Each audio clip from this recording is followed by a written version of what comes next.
Hello, everyone, and welcome back to the Breakthrough Blueprint, where we talk to entrepreneurs about the struggles that they've overcome and how they became successful today. And today I have my amazing friend, John Tarantino, and I'll hand it over to him to introduce himself.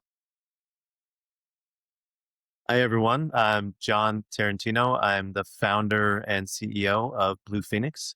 We are a regenerative medicine ecosystem based here in Medellin, currently focused on stem cell treatments, and we've been expanding into peptide treatments and other types of advanced medicine. I'm originally from the US, from Boston originally, lived in New York for a long time, worked in finance and e-commerce previous to this, and now I'm based here in Medellin full time in the regenerative medicine field. Amazing. And how did you get started in regenerative medicine from finance? Sure. So I was already living here in Medellin, and I had been really deep into health and wellness for a long time, probably for over 10 years at that point.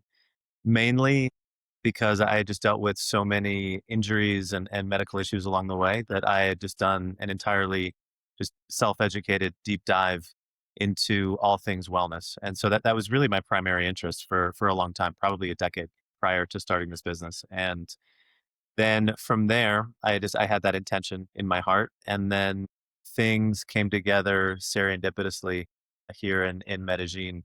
I ended up getting a stem cell treatment. This is before I had my own clinic. I got a treatment on my wrist. I broken both of my wrists really badly playing lacrosse, and I got a treatment on my wrist, and I recovered very quickly. I went from having chronic pain every day in this wrist right here to after about a month or 4 or 5 weeks, I realized that I didn't have the same level of pain in my wrist. And from there, just a light bulb went off. I thought, oh wait, this could be a really interesting business. And so from there, I did a deep dive on the industry, what stem cells look like from a business perspective. I was already bought in just based on the results that I had myself. And then from there, I connected with a doctor here in Medellin, and things just slowly took off from there.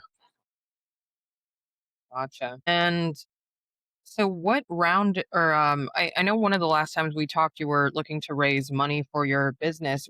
What's the status with that now? Yeah, sure. So yeah, I've been talking with a handful of investors. There are a couple in particular that I think would be a really good fit. This would be our first outside capital. So far, I'm entirely self funded. I'm looking to Hmm. raise 1.5 million. So just which is the right amount for us right now. I can see us possibly raising again in a year or two, but for now, we just need that the 1.5 to really kick into growth mode. And yeah, I'm pretty close with one investor in particular for that whole amount. So yeah, looking forward to locking that in probably in the first months of 2026. And I know that before we've also talked about plant medicine and your journey with that in Medellin. Can you talk a little bit more about that and how that has influenced you to start this new path with regenerative medicine?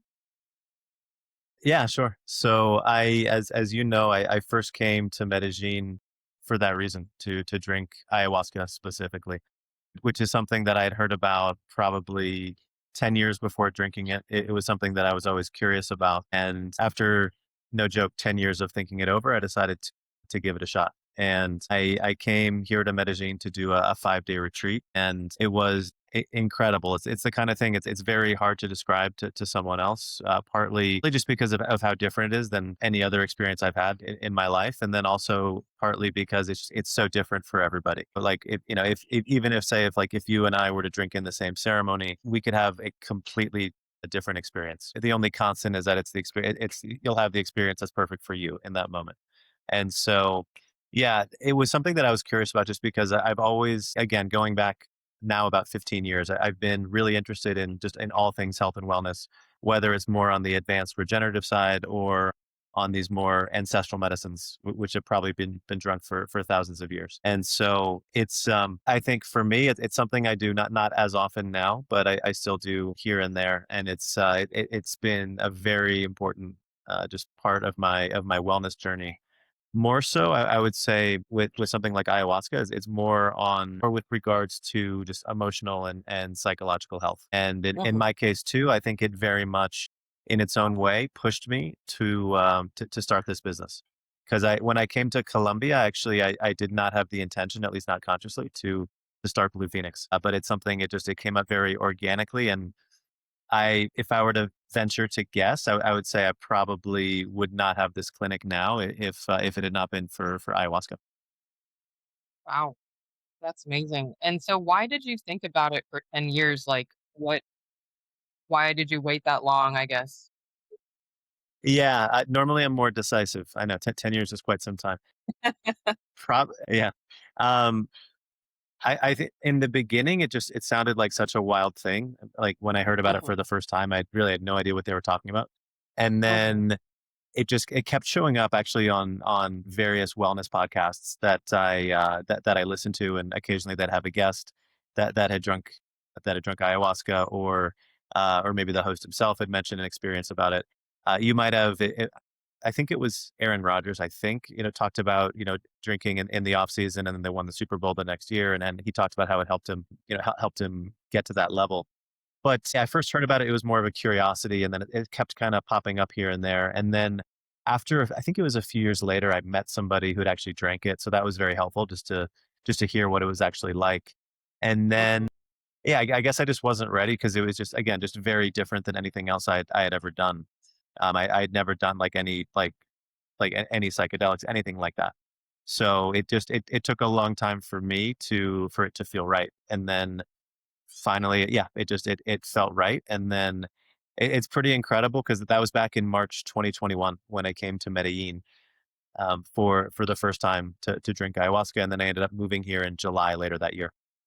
And then the clinic was exactly a year later. The clinic was officially launched. I guess how did taking ayahuasca lead you to the revelation that you were going to start? Sure.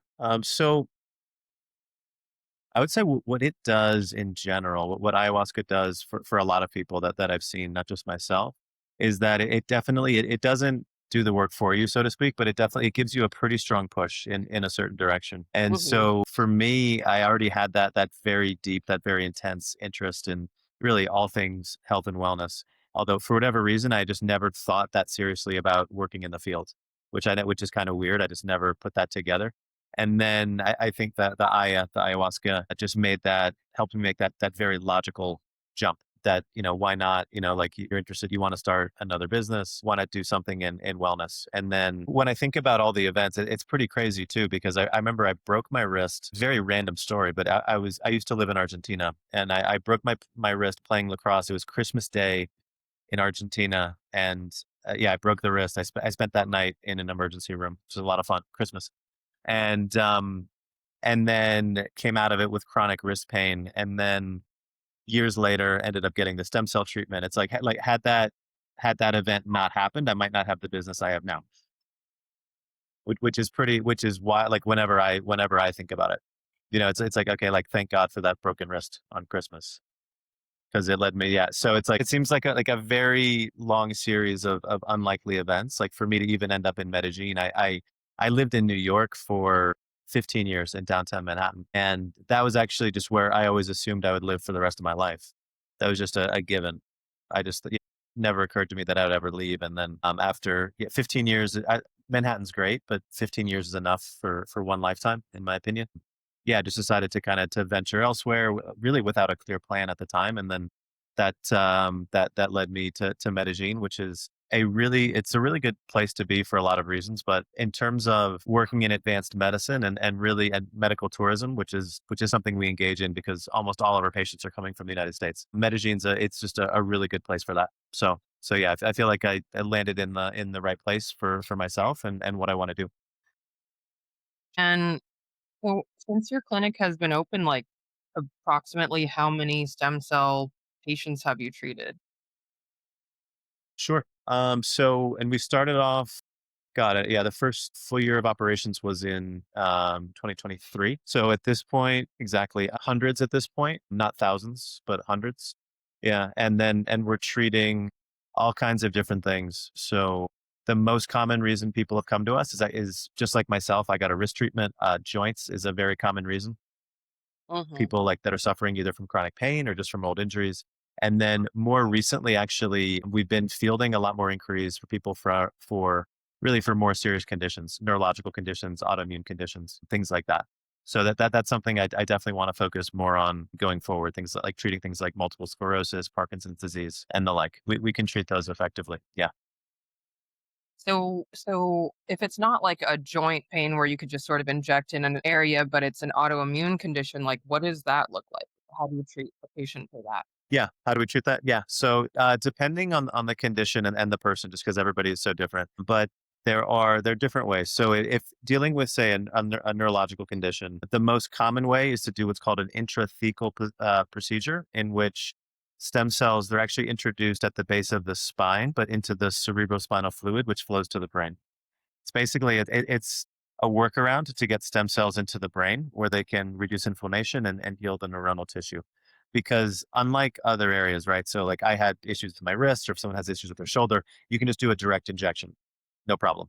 Obviously, like with the brain, that's not an option. We're not going to drill a hole in your skull and administer the cells that way. Yeah. So the intrathecal procedure is just a really effective workaround to treat neurological conditions. Also, we often complement that, especially for autoimmune disease, with a stem cell IV.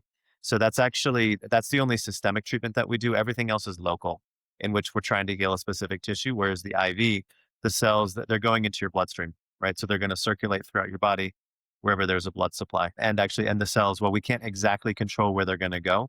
They're living cells, and they preferentially seek out inflamed and damaged tissue. And so that's another effective way as well. So oftentimes we pair the two, the intrathecal plus the IV for autoimmune and neurological conditions. Sure. That's really interesting because I have a friend who's in his mid 30s and he's had 3 heart attacks. But because of his lifestyle, just like really being into adrenaline sports and I guess drug Mm. usage when younger. So he has to have surgery to unblock some arteries. But do you think that's something that can be treated with stem cells? Got it. So quite possibly. The first place I would start, though, you said he's only in the mid-30s, in his mid-30s, and he's had several heart attacks. So before I would even think about stem cells, it would be like, okay, talk to a doctor. Let's hear a little bit more about his lifestyle, right? Let's work on the basics first, and see if there's anything else, maybe a little bit more basic that could be improved. So I would start there, number one. Um, Secondly, the heart. So we can treat internal organs. That's primarily done via the IV. It Mhm. can be used to heal, yeah, because if there's inflammation or damaged tissue in the heart, then the stem cells via IV can absolutely help. But for someone like that, possibly like the combination of something like an advanced therapy like stem cells, and then also definitely dig deeper into his health, and see like what else can be improved, because that's not as I'm sure you know, like that's not typical for somebody that age. So, Yeah. yeah, and I mean, that's my philosophy on health in general. Like I love these, advanced therapies like stem cells, peptides, whatever else. But it's, I would argue, impossible to reach your own state of peak health without just dialing in the basics, and that should come first. The basics, the boring stuff, like sleep, food, training, Hmm. recovery, that kind of thing. Like it's like start there, and then, kind of from there, kind of work your way up. And then for, yeah, more specific conditions or a significant injury, things like that, then stem cells can be a part of that person's wellness plan. Gotcha. Interesting. And you mentioned peptides. Like, how does that work for somebody? Is it more just to improve on certain areas that they want to improve, or is it used to treat certain ailments? Sure. So peptides are really interesting. As of now, we've been selling peptides. We've been focused on stem cells, but we've been doing peptides as well, for the last couple of years. I'm actually planning on making a much bigger push into peptides starting in 2026. But they're really interesting. A peptide, what they have in common is just it's a short chain of amino acids, and they act as a signaling mechanism in your body to do something.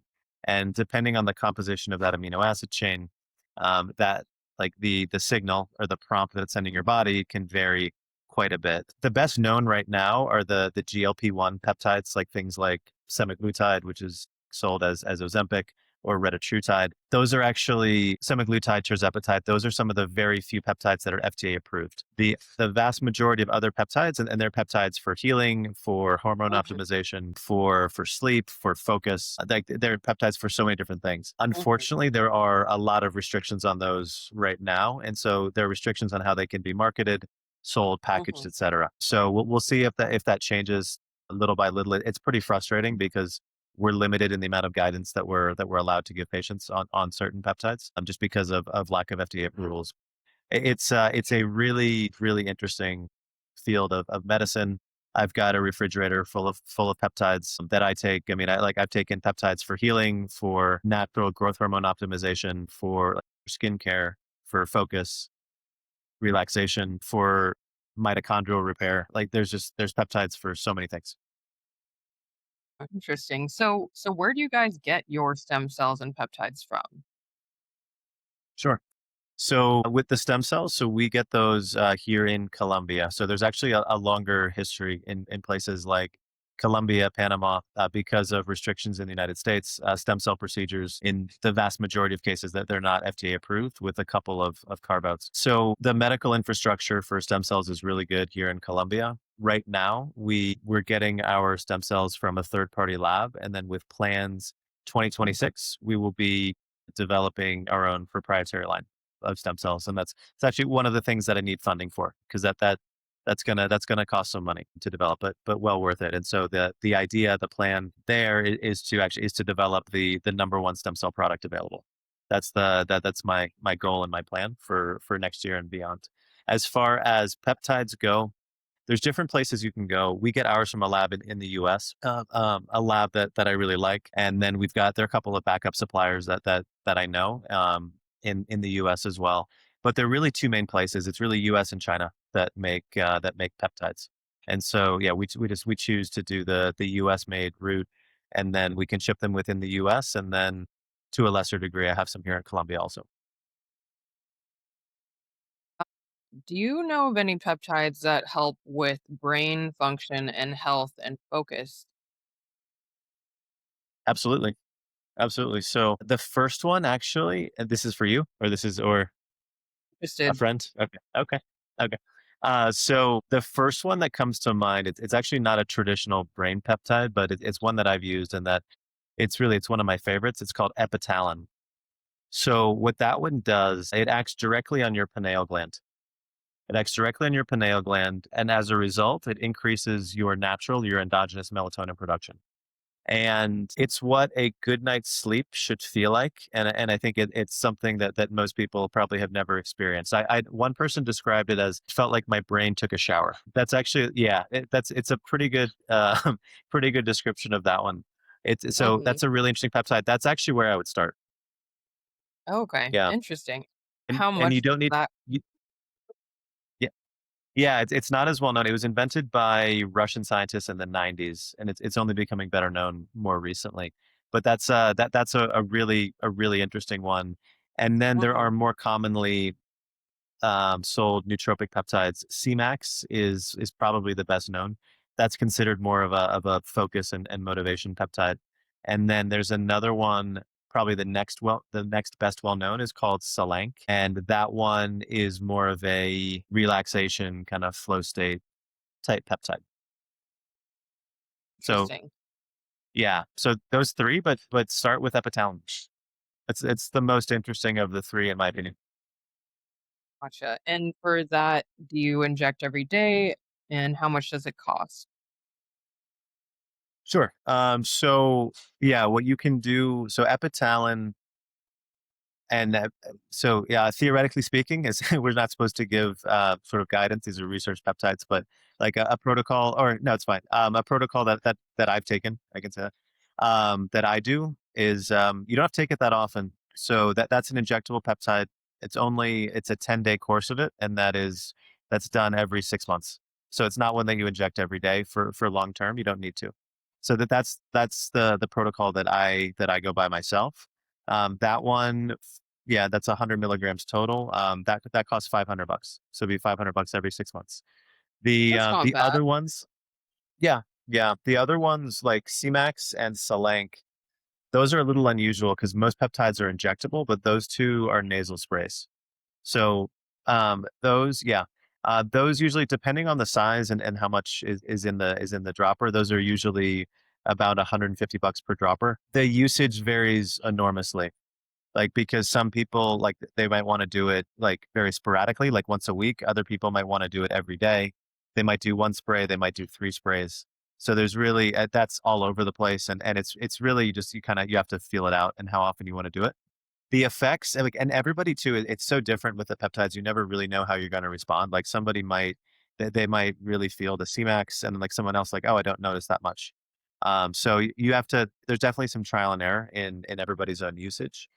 But, again, for you, I'll just say it one last time, like, I'd recommend Epitalin for you. I think that would be a really good one. Yeah, I think you'd really like that one. Yeah, definitely interested in that. Definitely want to learn more about peptides, especially not just for brain, but for skin, mitochondria, like everything that you mentioned.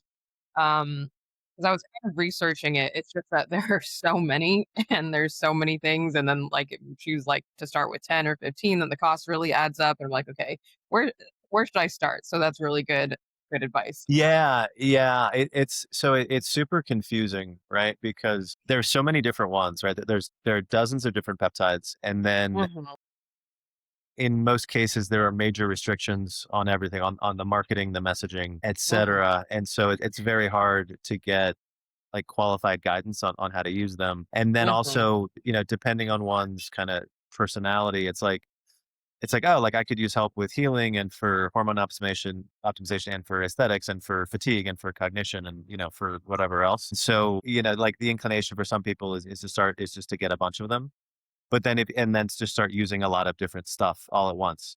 But then if you do that, then it's like it's very hard to know, like, what is doing what. Yeah, so usually what I recommend is kinda work one by one, like, think about it's like, what's your number one you know, health goal, number one thing that you'd like to improve, and focus on that. That and only that thing, with regard to peptides. And then once you get a sense of how that one is working in your body, then maybe it's time to move on to, to the next thing that you wanna try. uh, and for Hepatalin, is that something that would help someone with, like, ADHD? ADHD, so I'm not sure. So my intuition would be I would say maybe, but the mechanism would be more it basically helps give your brain a rest. At night. Yeah. So what you get much more restorative sleep and you tend to feel better, elevated mood. So to the extent that if the ADHD is and I don't know enough about it, but if it's at least in part a symptom of like an overworked and an overstressed brain that's not getting enough recovery time. And eh, I guess what is your I know that you said that you want to create, like, the best stem cells. What would make yours different from what already exists on the market? Sure. Yeah. So with stem cells, there's a number of things that go into the quality of the stem cell. So starting with how you source the cords. So these are all umbilical cord derived stem cells. How you source the cords, how you store them, your isolation of the stem cell and the cultivation or the expansion of the stem cells. All of those things, and they all of those things contribute also to what we call the viability, which is simply the percentage of living cells that we administer. So typically, or not to always with us, we have a minimum 90% threshold. So we test the stem cells for viability, for the cell count and the viability before we administer. And then if it's below 90%, then we won't administer the cells. That's a like a very good standard to have. Recently, like we're coming out 92, 93, maybe 94% per batch. So nobody can do 100% yet, but that's like a theoretical ideal that we wanna move closer towards, number 1. And then you get into different particulars, also not coming up not just the quality of the cells, but also, like, the protocols for different types of treatments, like whether you're injecting into a shoulder or the spine or an IV or the face, and just figuring out not only the viability, but also, the cell counts, the concentration of the solution, just really just trying to perfect things as much as possible for each individual patient, because again, every patient is so different. That's one of the challenging things about medicine. And so just like Mm. trying to tailor things as closely as you can to a given patient and their condition.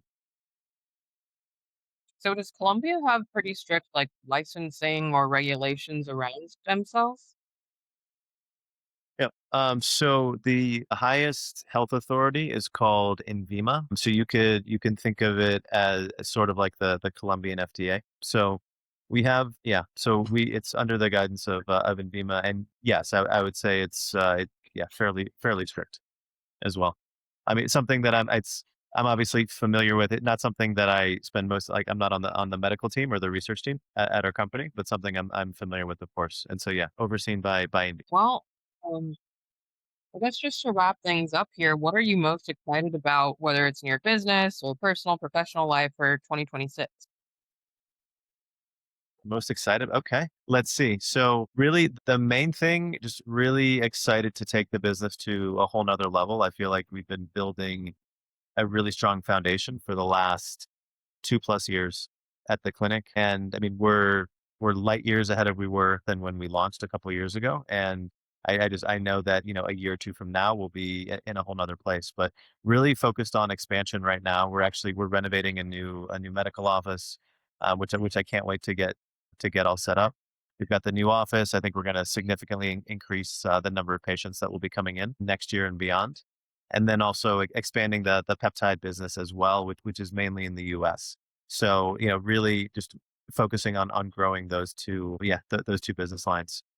Those are the first things that come up, and then of course, like in the years ahead, I'll be looking to expand internationally, open up more clinics in different places as well. But I've got some more immediate goals to focus on first. Amazing. Love that. Well, thank you so much for joining me on the podcast today. And for everyone else, please tune into the next episode of the Breakthrough Blueprint. Thank you.